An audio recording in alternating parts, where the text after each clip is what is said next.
ایک بازار سے ایک گھمنڈی آدمی گزر رہا تھا کہ اس کی نظر ایک عورت پر پڑی جس کے سر پر گھی کا مٹکا رکھا ہوا تھا۔ اس آدمی نے عورت کو جواب دی اور اکڑ کر پوچھا، اے مائی، کیا بیچ رہی ہو؟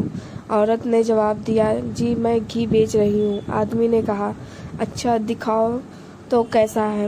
جب عورت نے گھی کا بھاری مٹکا سر سے اتارا تو تھوڑا گھی اس آدمی کی قمیض پر گر گیا۔ یہ دیکھ کر وہ آدمی بہت بگڑ گیا اور غصے سے دہاڑتے ہوئے بولا، نظر نہیں آتا کیا میری قیمتی قمیض خراب کر دی تو نے؟ اب تک اس کی قیمت تجھ سے وصول کر رہوں گا، تجھے یہاں سے ہلنے نہیں دوں گا۔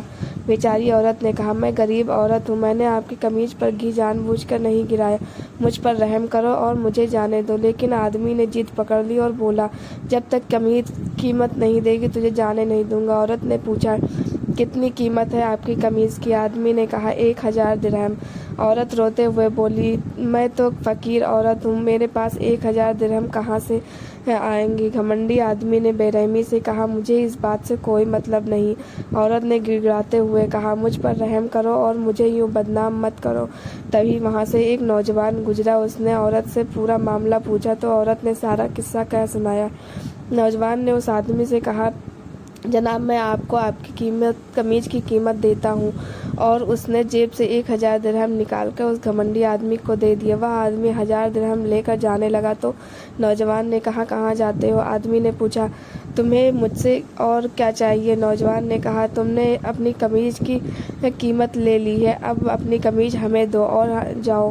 آدمی حیرانی سے بولا، قمیض کس لیے؟ نوجوان نے جواب دیا، ہم نے تمہیں قمیض کے پیسے دے دیے، اب قمیض ہماری ہوئی۔ آدمی گھبرا کر بولا، تو کیا میں ننگا جاؤں؟ نوجوان نے کہا، ہمیں اس سے کوئی مطلب نہیں۔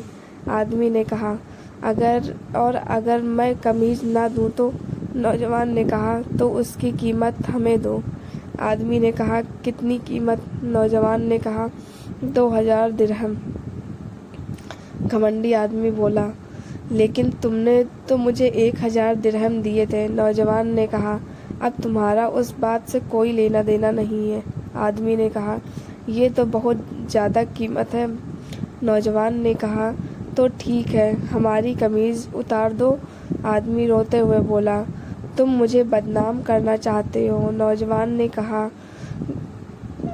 اور جب تم اس غریب عورت کو بدنام کر رہے تھے تو؟ آدمی نے بولا، یہ تو ظلم اور ناانصافی ہے۔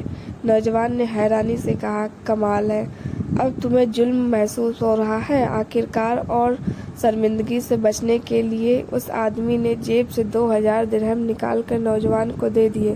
نوجوان نے بھیڑ میں اعلان کیا کہ یہ 2000 درہم اس عورت کے لیے میری طرف سے تحفہ ہے۔ ہمارے سماج کا حال بھی اکثر ایسے ہی ہوتا ہے، ہمیں دوسروں کی تکلیف اور بے عزتی سے کوئی سروکار نہیں ہوتا، لیکن جب تک